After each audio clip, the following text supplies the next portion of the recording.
Oke, apa namanya? Bismillahirrahmanirrahim. Assalamualaikum warahmatullahi wabarakatuh. Selamat pagi sobat sehat. Gimana kabarnya hari ini?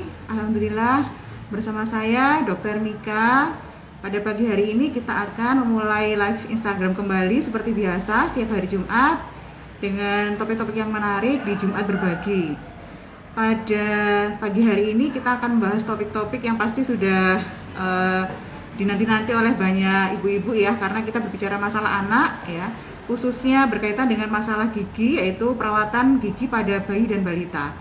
Pada pagi hari ini kita akan mengundang seorang narasumber yang sangat berkompeten dalam bidangnya, yaitu seorang dokter spesialis gigi anak ya, Dr. Hesti Muharini, yang beliau itu berpraktek di Rumah Sakit Umum daerah Kota Malang ya.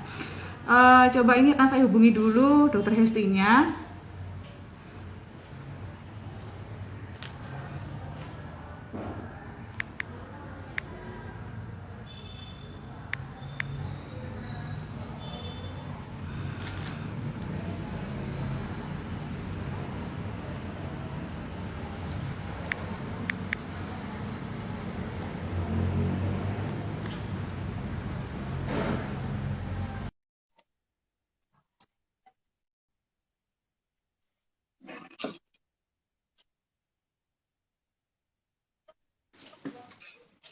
Assalamualaikum warahmatullahi wabarakatuh, Dr. Hesti. Waalaikumsalam warahmatullahi wabarakatuh, Dokter Mika. Alhamdulillah. Gimana kabarnya Dr. Hesti hari ini? Alhamdulillah baik, sehat. Gimana kabarnya Dokter Mika? Alhamdulillah. Alhamdulillah. Maaf ini ya dok ya, saya pakai masker karena saya ada Oh di iya, wilayah yang harus pakai masker. Jadi oh mungkin iya ya, suaranya iya agak-agak memang harus. ya. Iya di luar rumah memang harus pakai masker sih dimanapun. Iya. Iya dok. Saya teruskan ya Pak Sobat Sehat dulu ya. Sobat Sehat, pada pagi hari ini kita membahas tema tentang perawatan gigi pada bayi dan balita. Nanti setelah sedikit kita bercakap-cakap dengan dokter gigi Hesti, kita bisa uh, bertanya langsung ya di kolom chat untuk menanyakan berkaitan dengan tema kita pagi hari ini. Sangat menarik sekali. Saya sendiri sudah sangat menanti-nanti ya, karena saya sendiri juga punya anak yang bermasalah dengan giginya. Terima kasih dok sudah berkenan menjadi narasumber di live IG kami ya. Dokter, ada pertanyaan Sama-sama. yang sangat krusial yang mungkin ditanyakan oleh ibu-ibu sekarang ini. Di saat pandemi ini sebenarnya kita aman nggak sih kalau kita mengajak anak kita itu untuk periksa gigi? Ke rumah sakit maksudnya ya. Karena saya sendiri juga takut ya kalau seandainya bawa anak-anak yang masih rentan seperti itu ke dokter gigi. Dalam kondisi apa kita boleh membawanya ke dokter gigi dok? Bismillahirrahmanirrahim. Eh, Cukup aman sebenarnya, terutama bila rumah sakit itu menyediakan antrian online ya, semacam kita sudah jelas masuknya jam berapa, terus atau mungkin bisa menunggu di kendaraan, kemudian saat memang ke waktunya masuk baru dihubungi, misalkan bisa seperti itu aman sih, apalagi di tempat yang memang sudah terjamin ya, misalkan di rumah sakit atau di klinik memang kan sudah terstandar ya, termasuk mungkin di puskesmas Polwijan juga sudah terstandar kan untuk masalah penanganan infeksi dan sebagainya. Insya Allah cukup aman. Ya, cuman memang dengan prosedur memang ya setelah pemeriksaan dan pulang ke rumah memang harus mandi, keramas, ganti baju semua dan lain-lain itu sih.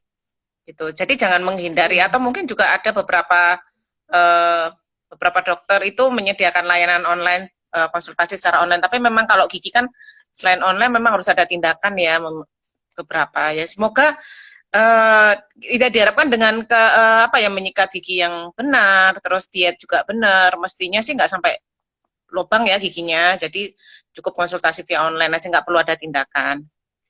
Gitu dokter Oh, Mika. jadi ya, jadi intinya aman ya dok ya kalau kita ngajak anak kita untuk periksa gigi pada saat pandemi ini kan. Jadi tidak perlu nunggu Aman. dulu sampai giginya buka atau dia Oh kesakitan yang jangan. amat sangat, terus nggak usah dulu ya. Jadi bisa aman ya. Yang penting kita Insya Allah menjaga aman. protokol Asalkan kesehatannya. memang penyedia layanan kesehatannya, asalkan juga bisa menjamin itu ya dengan prinsip-prinsip pengendalian infeksi yang baik dan benar gitu. Jadi saling menjaga memang. Iya iya dok. Betul. kalau untuk baby balita ya dok, kita kan tahu mereka tuh kan giginya masih gigi susu. Nah ini juga pertanyaan saya juga sih, sebenarnya butuh nggak sih perawatan gigi pada bayi dan balita? Kan nanti juga giginya akan hilang sendiri dengan dia umurnya sudah semakin dewasa, kan dia akan berganti sendiri dengan gigi tetap. Jadi Nah, nggak itu perlu mitos perawatan gitu yang ya dok ya? ya itu mitos yang sangat salah itu ya. Dan itu kayaknya mungkin terjadi di Indonesia aja sepertinya ya. Karena uh, yang kita harus pahami gigi itu bagian dari seluruh tubuh semacam juga kuku, juga kulit, rambut, ginjal, jantung itu juga bagian dari tubuh dan terutama gigi ini kan fungsinya pengunyahan. Pengunyahan ini untuk apa Hmm. sih? Untuk nutrisi kan. Nutrisi ini kan semasa bayi sampai balita itu kan perkembangannya sangat pesat, Dok. Jadi kalau sampai giginya sakit atau giginya lubang, pasti mengganggu ya, mengganggu nutrisi yang masuk juga secara langsung maupun tidak langsung gitu loh.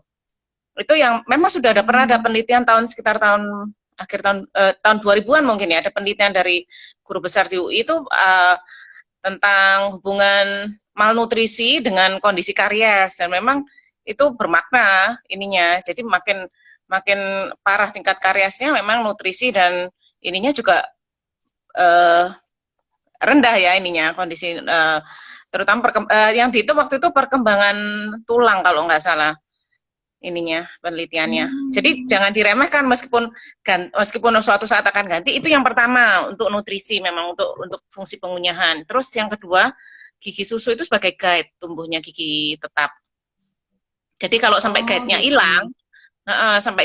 hilang, ya dia bisa tumbuh kemana aja, bisa tumbuh lebih ke depan, lebih ke belakang, lebih ke samping. Padahal kan mestinya misalkan gini ya, ininya tumbuhnya berurutan seperti ini. Jadi ini lepas, ini gantikan pada track yang benar gitu loh. Kalau ini udah lepas duluan, sedangkan ini masih di bawah gini kan, dia mau tumbuh ke sana, ke sini atau lebih ke depan atau ke samping kan sudah nggak ada tracknya. Itu yang perlu ini kan juga Hmm, perlu iya, iya. dipahami juga. Uh, Memang beberapa teman-teman nakes juga masih menganggap ini mitos yang benar sih. Padahal kan ya itu tadi yang terutama dua hal itu tadi untuk masalah nutrisi termasuk ke otak juga. Terus yang kedua juga fungsi guide sebagai tumbuhnya gigi tetapnya gitu. Gitu dok. Oke. Iya, jadi sebenarnya indikatornya apa dok? Kalau kita itu mungkin kita bayi ya, bayi yang relatif dia mungkin minumnya ASI atau hanya makan-makan tertentu itu indikatornya apa kalau kita ini menunjukkan kalau si anak kita ini butuh untuk segera diperiksakan dokter gigi itu seperti apa dok? Oh, untuk panduan untuk secara panduan SOP-nya menurut WHO dan Persatuan Dokter Gigi Anak di Amerika ya itu 6 bulan setelah gigi pertama tumbuh itu harus ke dokter gigi untuk mengecek ada karies Hmm. awal atau ini kadang ada yang salah salah ada yang pakai beberapa masih pakai susu botol ya masih di botol entah itu ASI ataupun sufor pakai botol kan. Hmm. Nah itu ada yang salah juga dalam ininya jadi perlu direvisi atau dikoreksi jadi lebih dini dibawa ke dokter gigi itu juga semacam untuk pengenalan ya. Jadi mereka nggak yang lagi ada tindakan terus begitu harus lepas gigi baru ke dokter gigi itu pasti trauma. Itu yang salah juga di Indonesia karena Hmm. memang harusnya 6 bulan paling lama 6 bulan setelah gigi pertama tumbuh itu harus ke dokter gigi. Kalau di sini kan juga bisa ke puskesmas ya. Jadi teman-teman dokter gigi di puskesmas saya yakin juga bisa mendeteksi. Oh ini sudah ada karies nih harus segera ditambal. Itu bisa dilakukan penambalan meskipun masih umur 1 tahun. Oh Uh, gitu dok. uh, Saya nggak bisa bayangin oh kalau iya, memang penambahan harus. bayi, Dan penambahan mungkin bayi ada bisa cara. ya dok ya? Oh bisa, insya Allah bisa. Kalau memang teman-teman dokter gigi di puskesmas agak kesulitan bisa di refer ke dokter gigi anak di Malang kan sudah banyak sih. Gitu dok. Jadi Oh jangan gitu diremehkan ya. ya. Iya dok, ini kalau udah terlambat gimana dok? Anak saya sudah nggak ada yang umur 1 tahun nih. Tapi selama ini nggak pernah periksa ke dokter gigi ya. Kalau sejauh ini gangguan-gangguannya kalau hanya sekedar apa karies mungkin ada ya. Tapi saya abaikan karena tadi itu saya mikirnya, wah nanti kan ini juga tanggal-tanggal sendiri. Pasti kan kalau sudah waktunya hilang ya pasti akan dapat gigi yang bagus juga. Salah ya dok ya berarti ya. Iya salah dok. Jadi karena kalau sudah sampai ada keluhan, misalkan anaknya ngilu waktu dipakai makan, itu berarti sudah dalam banget, sudah sampai kena sarafnya itu berarti lubangnya. Sedangkan sebenarnya lubang-lubang yang kecil itu bisa langsung ditambal tetap dengan tanpa menimbulkan trauma ke anaknya ya, dengan kan beda juga loh anak dengan prekaries, anak tanpa lubang gigi di mulutnya dengan anak yang ada karies pasti juga kualitas hidupnya berbeda ya, ya Oh kan? iya iya iya iya. Iya. Jadi kalau anak-anak dengan prekaries kan makan apa aja juga nyaman ya. Beda dengan anak yang Betul kalau betul. kalau yang kanan sakit terus akhirnya makan yang kiri terus atau sebaliknya atau malah mengurangi makan gitu. Padahal kan ya itu fungsi Oh fungsi nutrisi itu kan sangat-sangat diperlukan ya dalam golden age itu kan sampai usia di atas balita ya. Itu dok iya iya. mungkin yang harus Hmm. gitu. Ya dok, saya menyesal ini dok karena sudah melewati satu fase yang sebaliknya. Iya, harusnya saya dulu konsultasi ya 1 tahun itu karena ya biasanya kan 6 bulan, umur 6 bulan sudah mulai muncul gigi yang pertama Tumbuh ya. gigi Jadi 6 bulan 8 setelah muncul bulan gigi, rata-rata 8 bulan sih. 8 bulan ya. Ada yang 6 bulan. Terus, uh, Jadi jangan oh takut ke iya iya. dokter gigi. Orang cuma dia mau gak mau, kita kan mengharapkan juga nggak ada karies. Kalau dokter gigi mengharapkan begitu kita buka mulut, oh free karies, alhamdulillah. Jadi 6 bulan lagi kontrol, gitu. Sekedar kontrol aja, sekedar. Kalaupun memang nggak ada yang bolong kan juga anak-anak sudah terbiasa ke dokter gigi gitu loh. Karena memang untuk sekedar kontrol aja, ada lubang atau enggak, terus ada yang perlu direvisi enggak dengan cara menyikat gigi, kadang juga ada bad habit yang bisa dideteksi dari awal sih. Dok, kayak kebiasaan mengisap jempol, terus kebiasaan menggigit pensil atau apa itu bisa dideteksi lebih awal. Jadi kelainan rahang yang mungkin jadi rahangnya jadi miring sebelah atau terlalu maju atau terlalu mundur itu bisa dideteksi dari awal kalau bisa lebih awal datang ke dokter Hmm. gigi ya. Iya iya iya. Gitu. Dok gini dok, terus kalau anak itu kan sudah muncul, sudah mulai tumbuh giginya tadi kan sekitar 6 atau 8 bulan itu ya. Kalau Rata-rata kemudian ada perawatan yang giginya sebelum. gimana dok? Perawatan gigi, Oh, maksudnya caranya menggosok gigi itu seperti apa pada anak-anak yang masih bayi seperti itu? ada sikat yang untuk bayi ya, sikat untuk umur 6 bulan juga sudah ada, lebih jarang memang dulu sikatnya. Itu memang disarankan tetap memakai pasta gigi perfluoride sebesar beras ya, atau sebesar ujung pulpen gitu, kecil Hmm. aja. Sambil Oh, pakai dia pasta umurnya gigi ya juga dok ya? Pakai pasta gigi. pakai pasta gigi aja, seujung beras, beras dikit aja. Karena tetap perlu ada lapisan fluoride di lapisan terluar giginya untuk melindungi dari kondisi yang sangat asam dari makanan maupun dari minumannya gitu. Nggak perlu ditakutkan sih kalau Hmm. fluoride. Oh, jadi fluoride itu boleh ya buat anak-anak yang masih usia-usia bulan-bulan gitu boleh ya dok ya? Boleh dan tetap diajarkan untuk melepeh, tetap diajarkan untuk mengeluarkan. Oh, gitu. Awal-awal kan tertelan karena dosis keracunannya itu 5 miligram per kilogram berat badan. Jadi kalau dikonversikan itu salah satu penelitian ya mungkin dalam sekali tertelan itu 5 tube pasta gigi kan jarang lah, nggak mungkin lah ya. Oh, Dosis kalau keracunan, melepasnya belum bisa, dosis toksiknya. Jadi sampai anak itu muntah-muntah, sampai oh, harus dimakan dibilas nggak lambung. apa-apa ya Itu dok kalau ya? dia dalam sekali waktu tertelan 5 tube pasta gigi. Ya jarang lah, kecuali lalai atau sengaja Oh, orang tuanya. Kalau tertelan itu masih masih bisa dalam kondisi masih bisa diresorpsi oleh tubuh sih. oh Penelitiannya gitu. bilang seperti itu. Aman aman. Hmm. Tetap Dok, diajarkan melepeh misal dan biasanya, berkumur pakai air mateng ya. oh iya iya iya iya. Nah itu yang susah ya dok ya kita apa mengajari anak untuk awalnya kebiasaan-kebiasaan yang nggak biasa dilakukan si bayi itu kan dia biasanya cuma hanya nyusu gitu kan. Sementara ini ada proses, ada semacam kumur, ada apa melepeh itu tadi tuh ya. Itu kan juga harus butuh ketelatenan dari orang tua mestinya ya. Iya, kalaupun nggak bisa pakai sikat, pakai kasa yang dililit ke kasa steril aja yang dililit ke telunjuk kita, dikasih odol sedikit, itu juga bagus juga. Nggak apa-apa, Oh iya Mas. iya iya iya. Dan jangan lupa lidah juga disikat, terus langit-langit juga. Tapi jangan terlalu ke dalam ya nanti anaknya ini. Ya secukupnya. Pokoknya giginya Hmm. kan biasanya yang pertama tumbuh itu gigi bawah depan kan, biasanya cuma 2 gigi itu, tapi tetap harus dikenalkan menyikat gigi Oh itu iya tadi. iya. Mm. Iya dok.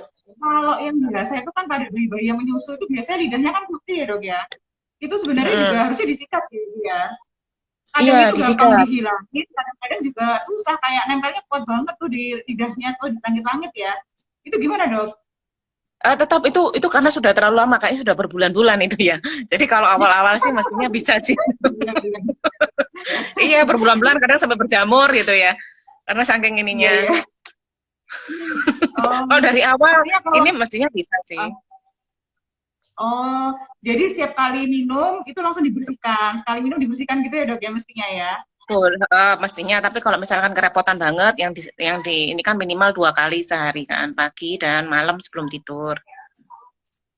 Oh, sama seperti orang dewasa ya, 2 kali sehari berarti ya, sikat giginya ya. Ya, ya, Oh, karena memang iya, juga iya, kita iya. membiasakan suatu habit yang baru ya ke anak-anak. Kita kan mengenalkan, semacam kita mengenalkan bahwa makan 3 kali sehari gitu kan.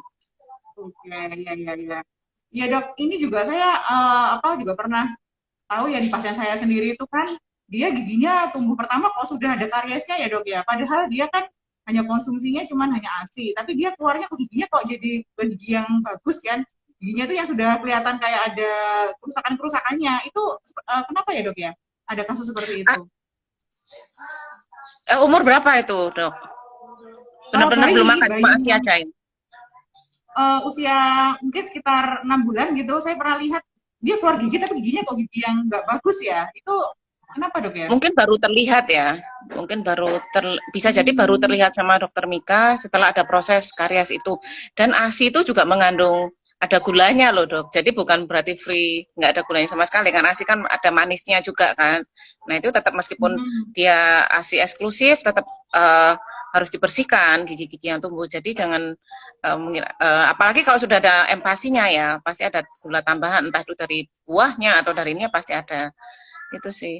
Mungkin ketahuannya Oh, iya, terlambat. iya. Jadi ketahuannya itu pas sudah eh, lapisan terluarnya sudah terkikis karies atau bisa jadi yang nomor 2 cara eh, ini kadang ibu-ibu itu yang salah itu jadi anak-anak dibiarkan minum ASI sepanjang malam.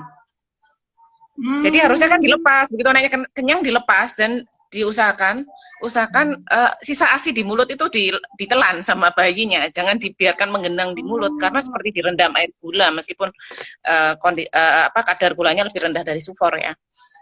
Gitu. Itu yang salah, yang oh, kebanyakan yang salah saya lihat seperti itu. Jadi ngempeng sepanjang malam di ibunya, padahal kan keluar ASI terus. Kalau botol kan iya, mungkin iya, kalau iya, habis iya. habis. Nah, kalau ASI kan produksi Habis, terus ya. Jadi asinya itu mengenang di mulutnya. Jadi seperti direndam air yang mengandung oh, gula iya, kan iya. akhirnya itu salah satu. Jadi yang benar kan minum meskipun untuk anak-anak di bawah umur setahun minum ASI sambil tidur, usahakan Hmm. ya dilepas. Nah, nenek ibunya dilepas terus ASI yang masih tertinggal di mulut karena anaknya sudah tertidur ditepuk-tepuk gini supaya dia menelan Oh, gitu gitu. dok. Tapi susahnya Jangan gini, dibiarkan sampai Dok, kalau pagi. ibunya masalahnya anaknya tidur, ibu juga tidur. Iya, nah Jadi itu juga. bablas jadinya ya. Iya, Nah itu iya. mungkin Tapi butuh saya bantuan pernah, anggota keluarga yang lain ya. Jadi iya, iya, paling enggak betul. ngelepas asinya, terus anaknya juga ditepuk-tepuk sedikit supaya tertelan. Jadi nggak jangan sampai menggenang di mana Oh, di iya, iya. mulutnya. Di mulutnya ya. Karena ternyata ASI juga mengandung gula soalnya ya. Jadi juga potensi Ada ada iya ada karies gulanya. kalau tadi berlebihan. Iya. Oh, ini memang pengetahuan yang lumayan baru ya buat kita. Karena selama ini kan kalau kita melihat bayi pakai ASI aja sih ngapain sih? Kan ASI itu kan asli, Steril atau murni gitu iya. kan. Seolah-olah nggak ada masalah gitu kan. Kalau sudah makanan tambahan mungkin ada gulanya, ada garamnya. Tapi ternyata juga ASI pun itu dia Ada gulanya. berpotensi bisa karies ya kalau Masih misalnya salah ya, kan. ada hipotesis seperti itu, Dok. Saya kemarin masih ngikutin penelitian, masih dalam penelitian juga seberapa besar sih kadar gula dalam ASI itu. Kenapa tetap masih dalam Hmm, tahap penelitian juga masih. Tapi ya memang diduga seperti itu. Tapi saya lihat hmm, memang gitu. beberapa pasien yang ibunya bisa tertib, jadi pas minum ASI juga dilepas, pas anak dari itu juga dilepas. Biasanya lebih ini sih, banyak yang free karies juga kok, banyak yang bebas karies juga anak-anak itu, gitu Oh, dok. iya, iya, iya, iya. Kalau Hmm. ada kebiasaan dok biasanya sih supaya anaknya diem itu dia dikasih empeng sepanjang hari. Karena kan kalau apa biasanya rewel supaya kelihatannya dia menghisap terus dikasih empeng itu bagus nggak sih dok kalau untuk giginya si anak itu yang baru tumbuh? Saya nggak bisa merekomendasikan itu ya. Tapi menurut pengetahuan saya, pacifier ya itu ya, empeng itu lebih mudah disapih Oke. daripada jempol, daripada anggota tubuh. Jadi daripada jempol, daripada kuku itu lebih mudah disapih pacifier. Asal bisa Hmm. disapih ya sebelum umur setahun atau paling lama 1,5 tahun lah sudah bisa disapih. Pacifiernya dilepas itu ya masih dalam batas yang masih bisa dikendalikan lah sama ininya, maksudnya sama rahangnya akan membentuk sesuai oklusi yang benar lagi kok. Karena juga pacifier itu kan membuatnya juga berdasarkan bentuk ini ya, bentuk dari rongga mulutnya. Kalau menurut saya Hmm. daripada pakai jempol, dia ngempeng jempol, mas pacifier asalkan ibu atau keluarganya yakin bisa menyapih cepat ya enggak masalah sih. Oh, jadi Karena tapi kalau kamu sebenarnya jempol lebih. sampai nggak bisa dilepas tuh lebih repot lagi kalau buat dokter, buat kami untuk menanganinya ya gitu loh. Karena begitu benar-benar sampai Hmm. ini sih perubahan bentuk eh, rahang yang ini. Karena kalau pakai jempol kan Hmm. ada beberapa anak yang ngisep jempol. Oke, oke. Nah, Dok, berarti kalau gitu empeng itu masih masih ditolerir ya dibandingkan dengan masih jempol tadi ditolerir itu ya. asal nggak, asal bisa ya, dan ini sementara loh ya. Jadi sampai umur paling nggak 18 bulan itu bisa disapih mestinya harus, maksudnya tetap ada rencana untuk menyapih karena anak mengempeng terus-terusan kan kita juga harus, apalagi yang sudah bisa berkomunikasi ya, kita cari tahu kenapa dia ngempeng terus. Nah, kan mestinya anak-anak itu kan sudah bisa komunikasi, bisa diajak kegiatan yang lain kan, bermain, menyusun balok, membaca dan sebagainya kan, bukan ngempeng ngempeng terus kan, berarti ada kondisi psikologis yang orang tua juga harus aware, kenapa ya anakku kok ngempeng terus gitu loh. Itu sih, Oh, Dok. iya, Jadi iya, iya. ada hubungannya sama kondisi psikologis juga sih. Psikologis ya. Saya pernah lihat anak Iya, saya karena berdis tuh dikit-dikit dikasih empeng. Itu buat supaya nggak mau repot mungkin ya orang tuanya ya, supaya dia nah ya diem itu supaya dia padahal aman kan gitu mungkin ya. iya salah juga kan, Dok. Mestinya kan anak-anak yang sudah bisa berkomunikasi dua arah kan bisa diajak kegiatan yang lain kan, bersepeda, main ayunan, main balok itu kan, bukan terus Iya, iya, ngempeng, iya. diem kan itu kan juga salah, untuk perkembangan psikologis kan juga salah, Dok.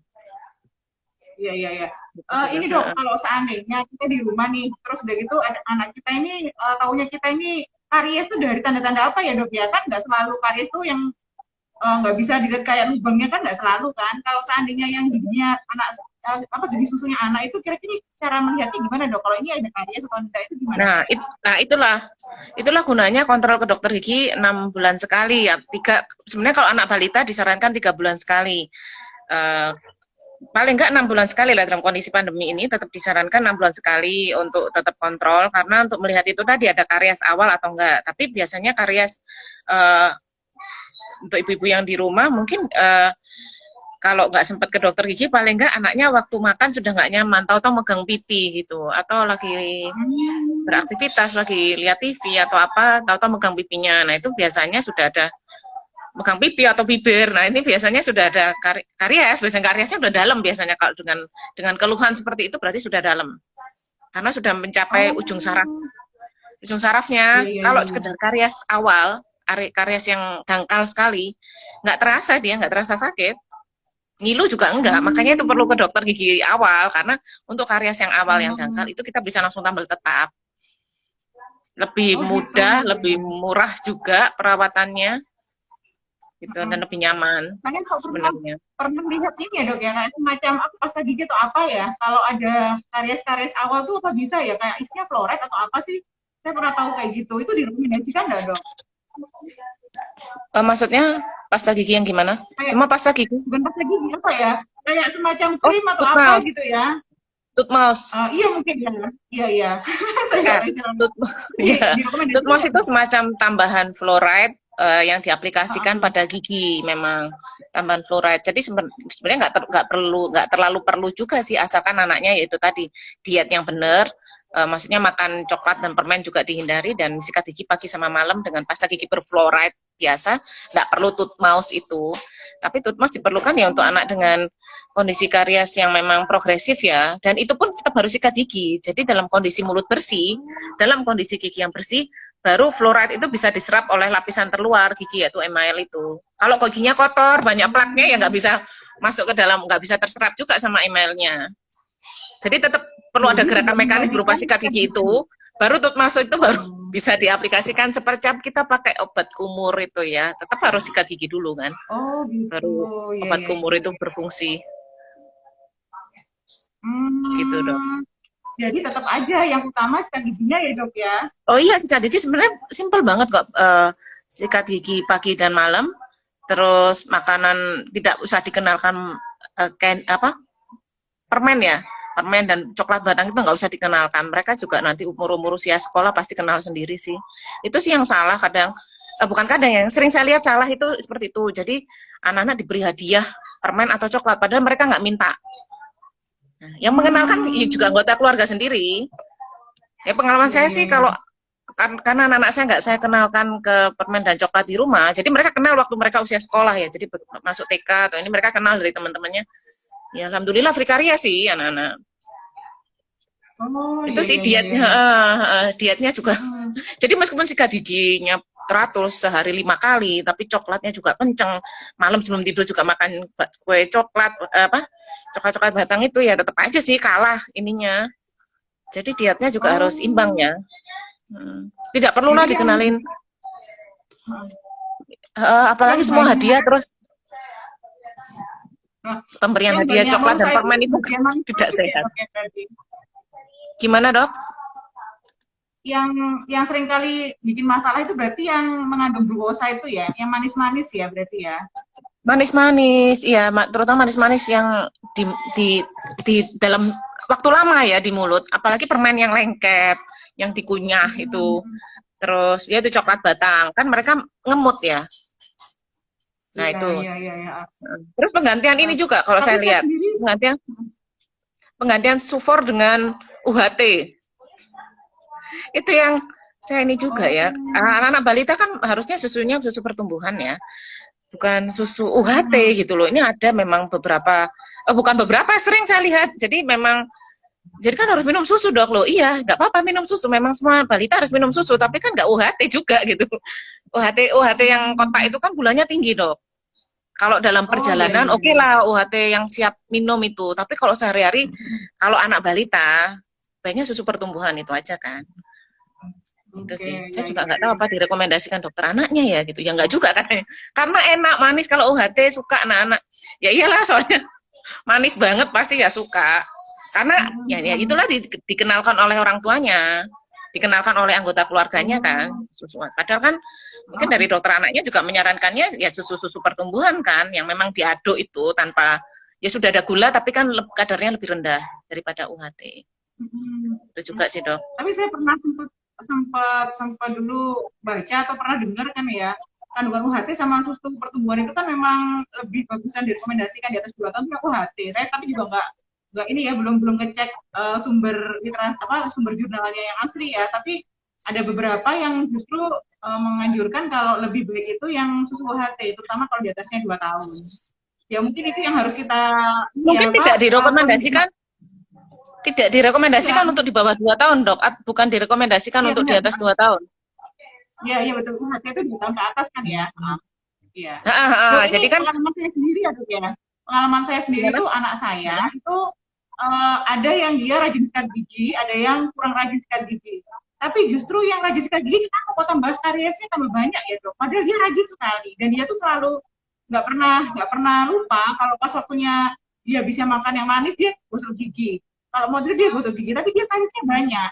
Tapi sementara kakaknya itu yang asal-asalan yang jarang gosok gigi, itu malah justru giginya bagus. Nah, ini kan kayaknya yang gosok gigi itu kan merasa, aduh, kok enak ya mas Percuma itu aja. giginya bagus, padahal nggak pernah digosok gigi, padahal gosok gigi kenapa gigi kok jelek gitu. Itu bisa seperti itu ya dok ya?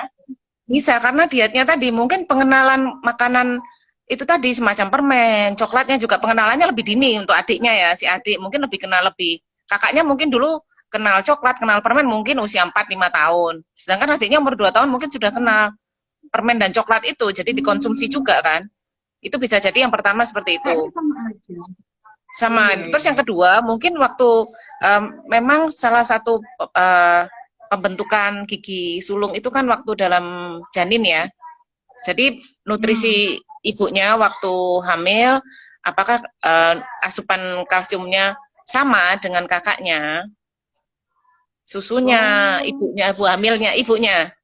Nah, itu juga iya salah iya iya, satu betul betul. faktor juga, meskipun nggak melulu itu ya. Salah satu faktor kan itu.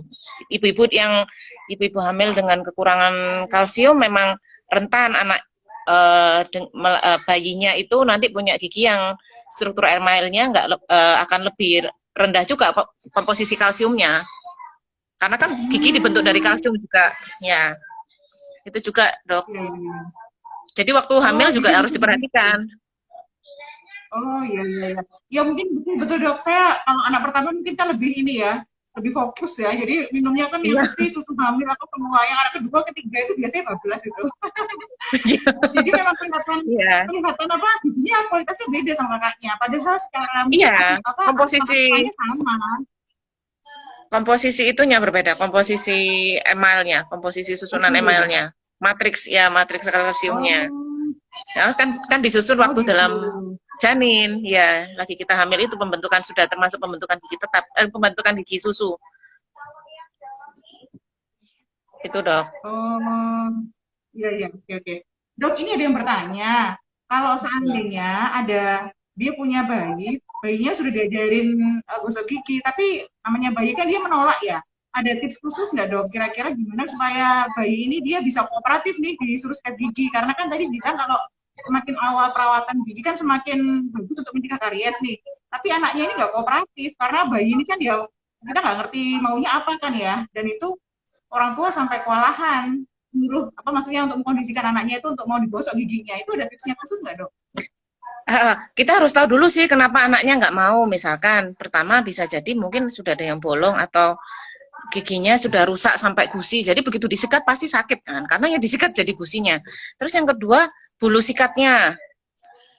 Jadi coba ibu-ibu ya, kalau anak-anak menolak menyikat gigi, itu kan sikat gigi udah bekas. Coba aja disikatkan. Nah, ini kasar nggak di gusi apa? Kadang kan saya pernah nyoba seperti itu punya. Ini perasaan baru sikat gigi tapi kok nggak mau pakai ya anak. Terus saya coba kan, ya Allah ya memang sakit banget begitu.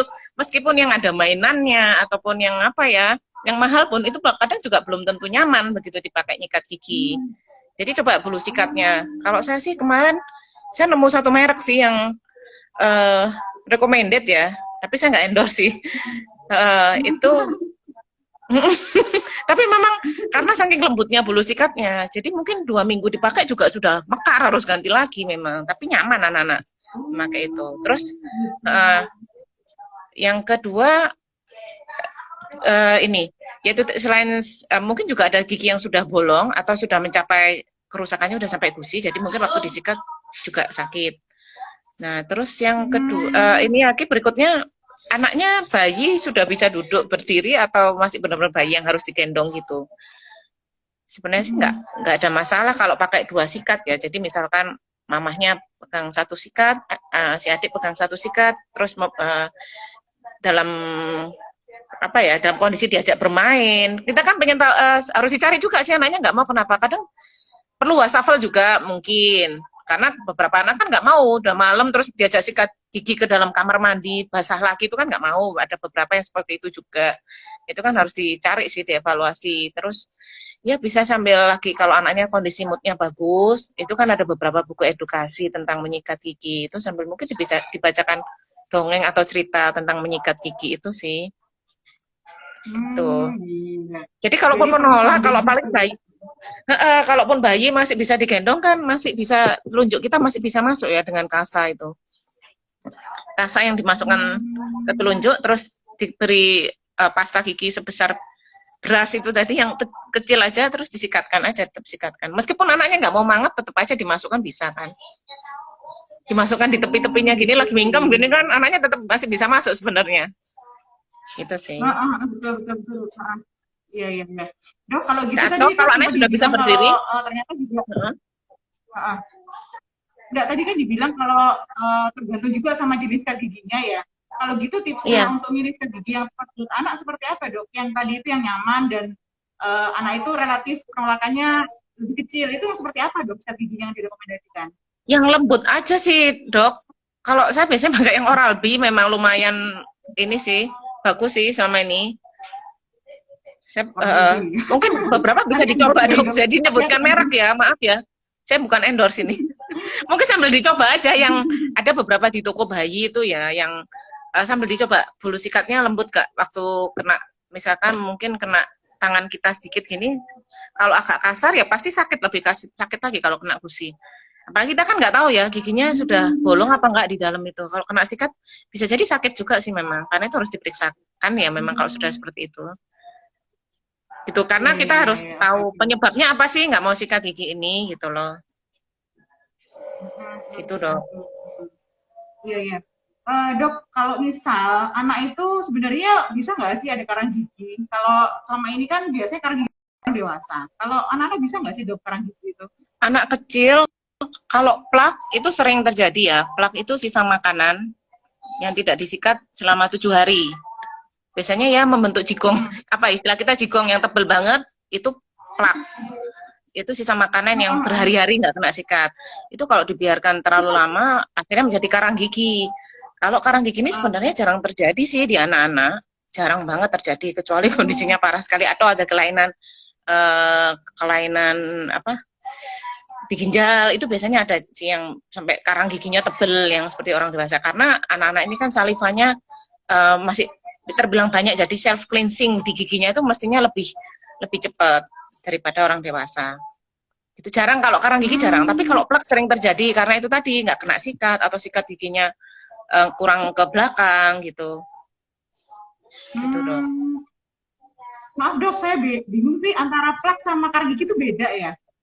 Beda, karang gigi itu plak yang, jadi proses pertama itu kan sisa makanan. Sisa makanan kalau nggak disikat 5-7 hari akan membentuk plak.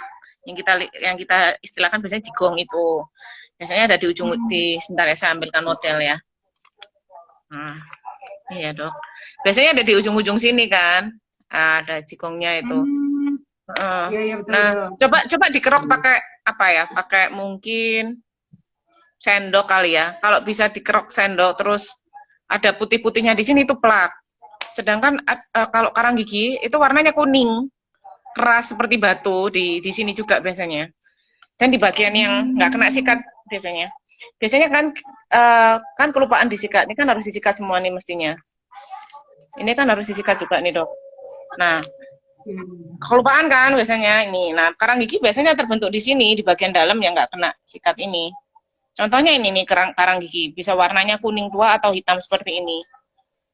Nah, kenapa bulu sikat itu harus lembut banget untuk anak-anak terutama ya? Karena kita menyikat gigi kan juga harus bagian dalamnya gini dok ya. Gini ya dok. Oke. Jadi kalau bulu sikatnya kasar ya pasti sakit ya kalau kena gusi bagian dalam ini gitu. Untuk anak-anak ya, kalau orang dewasa sih ya Pak menyesuaikan aja sih. Dan bagian belakang sini biasanya nggak kena sikat juga. Oh iya, Ya, iya, iya. dan kenapa anak-anak balita itu kadang perlu dibantu dok, karena pergelangan tangannya ini mereka belum bisa membalikkan sikat yang biasanya gini ya, iya kan? Untuk pergelangan tangannya membalikkan gini mereka belum bisa, jadi itu perlu dibantu untuk membalikkan sikat. Jadi mereka misalkan mereka tetap ngikat, terus yang bawah nggak kesikat, jadi kita bantu membalikkan sikatnya.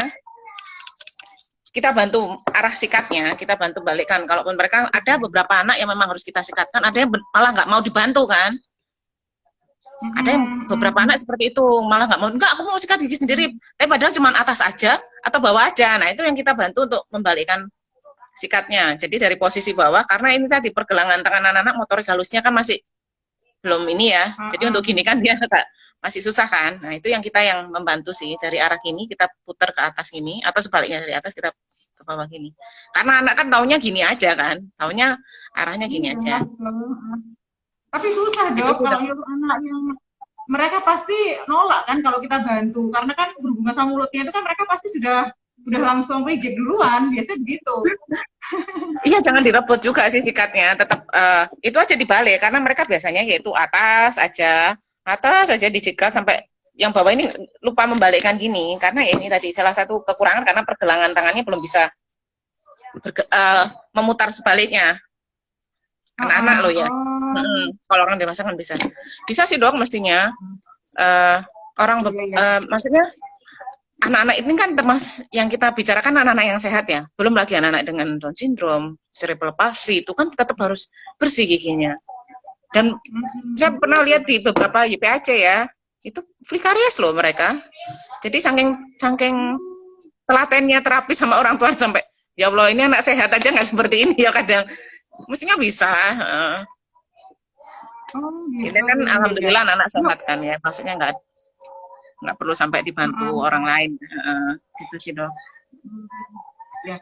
Kalau misalnya tadi sudah terbentuk karang gigi ya dok ya udah salah kedaden lah itu ya bilangnya salah kedaden itu treatmentnya apa dok ya kalau sudah karang gigi untuk pada anak-anak ya, kalau pada dewasa kan ada scaling itu kan, kalau pada anak-anak apa juga di scaling ya? Oh ya di scaling juga sih dok. Di scaling itu kan nggak sakit sebenarnya, cuman itu kan ultrasound ya, jadi getar aja sebenarnya alatnya itu getar yang elektrik itu kan getar aja, menggetarkan itu tadi kerak yang hitam itu supaya lepas dari permukaan giginya. Sebenarnya anak-anak yang sudah terbiasa ke dokter gigi ini kok dok sangat kooperatif kok, mereka mau aja buka mulut bahkan dicabut dengan disuntik dulu segala macam mereka enggak menerima kok, asal ya itu tadi sudah mulai sudah tumbuh kepercayaan ya dengan dokter gigi gitu loh, dan itu harus dibentuk dari kecil memang. Jadi Iya, ada dok, beberapa ya. kasus Saya langsung ya. tahu. Jadi ada pasien saya itu dari umur 18 bulan yang masih harus digendong, dan tiap saya lapisin itu tambal itu ya nangis, nggak diapa-apain juga nangis. Tapi begitu umur 2 tahun dia ya dari pintu klinik itu langsung masuk, dia langsung duduk langsung mangap juga karena sudah percaya dia dari kecil memang. Banyak kok ya awal-awal pas apalagi kalau datang itu terus harus dilakukan tindakan ya, yang sebenarnya kan untuk ke dokter gigi awal itu kan untuk tidak dilakukan tindakan tapi perkenalan dulu bahwa gigimu baik-baik aja, bahwa kamu cuma diperiksa. Ini ya jangan langsung tindakan memang.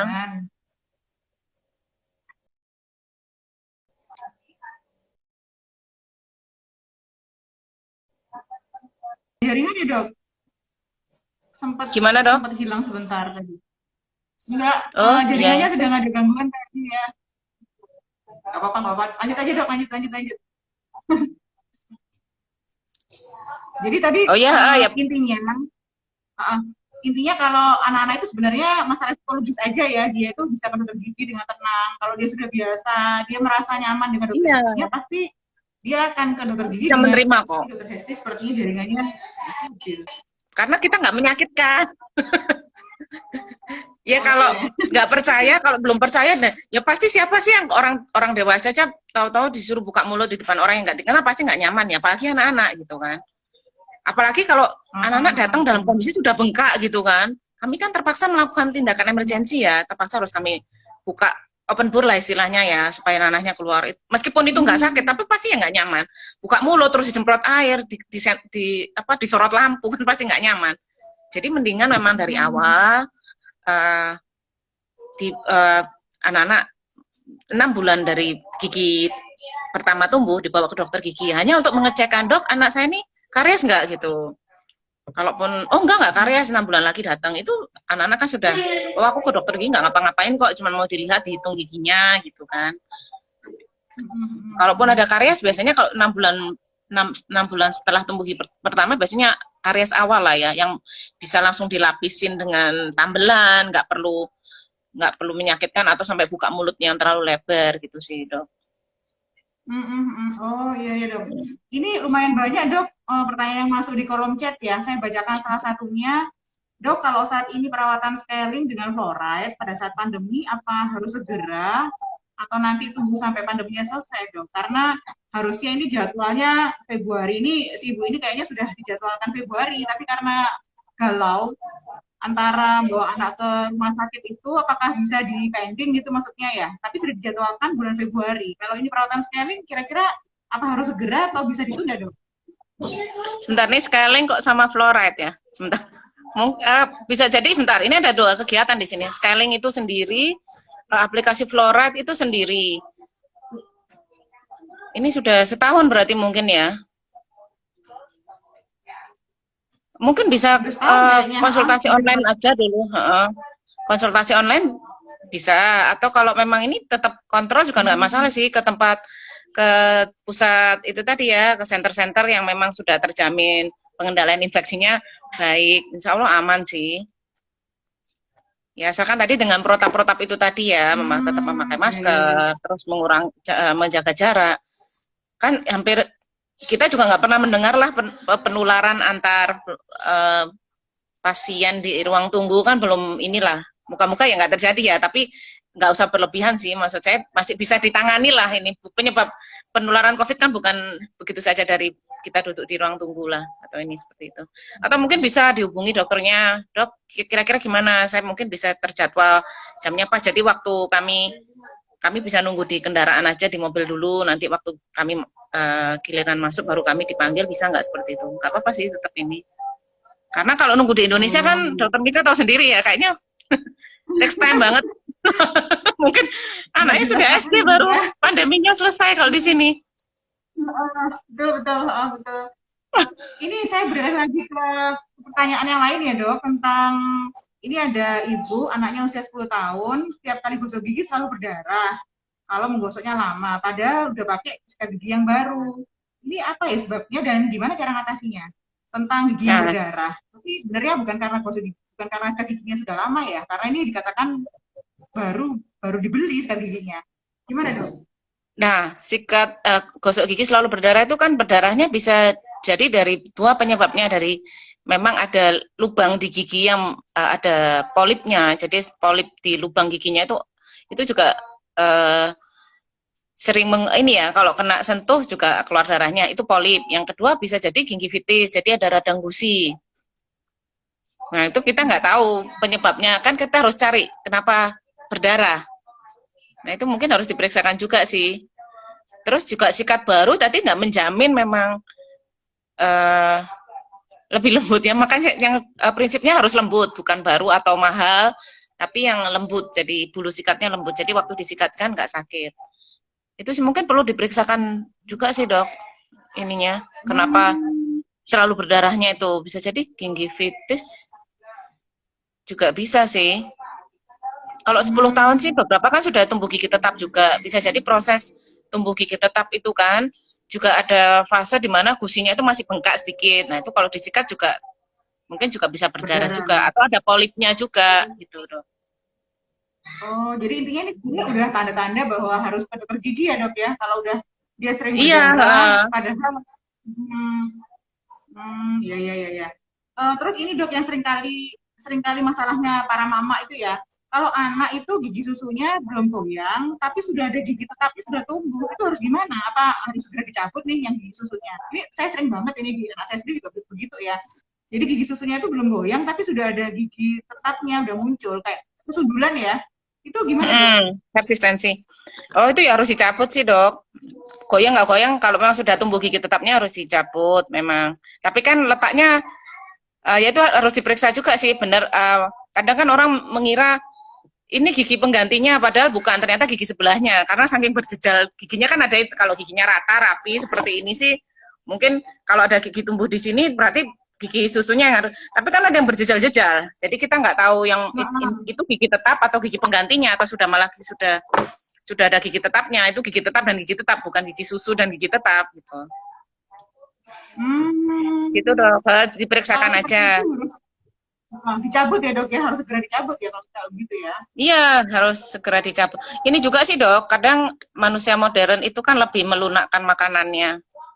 Jadi waktunya lepas juga mungkin saking ininya nggak ada rangsang untuk makanan yang lebih keras. Jadi ya lebih nggak ini ya, lebih sulit untuk lepas secara natural atau alami seperti zaman kita dulu mungkin ya. Karena makanannya diperlunak kadang sama orang tuanya. Iya iya iya. Bisa karena itu ya dok ya, jadi nggak terbiasa dia Salah satunya ada yang seperti itu juga. Terus ini ada juga penanya dok ke saya juga, gimana caranya kalau dia sudah tumbuh gigi permanen, tapi tempatnya itu tumbuhnya nggak di tempat yang gigi susu yang digantikan gitu. Jadi gigi susunya itu sudah lepas, tapi gigi permanennya itu tumbuhnya nggak di tempat yang ditumbuh gigi susu itu. Apa itu namanya dok? Oh, malposisi bisa tergantung letaknya sih dok. Tergantung letaknya. Ah, Kalau letaknya di depan, nanti di terapi bisa ada yang terapinya cukup pakai misalkan stick es krim itu untuk gigi yang depan. Tapi kan dilihat kondisinya juga. Atau hmm, perlu semacam memakai kawat kawat gigi untuk anak-anak atau semacam trainer juga bisa gitu dok. Jadi tergantung kasusnya juga. oh, Tapi biasanya iya, iya, iya. dengan ditangani lebih dini sih lebih mudah perawatannya juga sih dok. Sebaiknya Hmm, konsultasi iya. ke dokter giginya mungkin. Kalau udah begini serius Bisa, kayaknya ya dok ya kasusnya ya. Kasus serius ya. Maksudnya penanganannya harus ada penanganan yang khusus ya. ya, ya bisa jadi bisa juga sih kalau ternyata kasusnya ringan, bisa itu tadi dengan stick es krim yang digigit-gigit itu bisa juga untuk gigi yang depan ya, untuk Hmm, gigi depan. Dan lihat kasusnya juga hmm, dok, seberapa parah. Kalau yang ringan masih bisa pakai alat-alat yang bisa dipakai di rumah atau mungkin didorong pakai lidahnya. Tapi kalau kasus berat memang harus dibantu alat sih dok. Nah itu tadi oh termasuk gitu. kenapa bukan harus ya, kenapa disarankan 6 bulan sekali ke dokter gigi termasuk untuk mendeteksi ada kelainan posisi atau enggak gitu. Karena makin dini lebih mudah penanganannya. Kalau sudah agak terlambat kan lebih sulit memang. Itu dok. Oh iya, iya. Oke, oke. Ya itu Dok, kenapa ini 6 pertanyaan bulan terakhir sekali deh. tadi termasuk itu. Oke, pertanyaan terakhir. Kalau anak itu sudah ada kebiasaan dari kecil, dia ngisep jempol, atau ngedot, atau gigit kuku, itu caranya gimana mengatasi kebiasaan buruk itu supaya nanti untuk pertumbuhan giginya itu nggak terganggu? Ya, tergantung umurnya dok. Sebenarnya kalau masih di bawah 2 tahun mungkin masih bisa kita apa ya tadi kita sapi pelan-pelan ya kalau 2 tahun dan mungkin dibiarkan moga-moga dengan harapan lengkung rahangnya akan tumbuh kembali sesuai normalnya ya. Tapi kalau sudah di atas 2 tahun memang harus kita cari penyebabnya kenapa. Tadi yang pertama kenapa anak melakukan itu? Ya bisa jadi psikologis sih, ada yang merasa kesepian atau bahkan trauma atau semacam ada yang pernah kasus saya lihat itu menggigit empangnya dot bayi itu sampai mulutnya itu melesek ke dalam. Itu saking nemennya berarti kan sampai diginikan gitu loh. Padahal anak itu masih umur 3 atau 4 tahun gitu. Ya kita kan harus gali kenapa anak-anak sampai mengalihkan perhatiannya dengan itu tadi. Itu kan semacam kompulsif ya.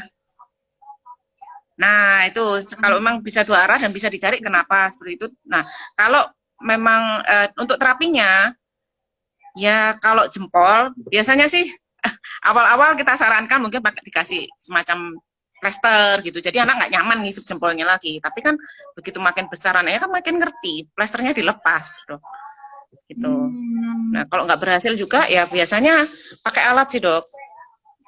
Kadang sih ada yang ekstrim oh, ya dikasih yang pahit-pahit gitu di jempolnya.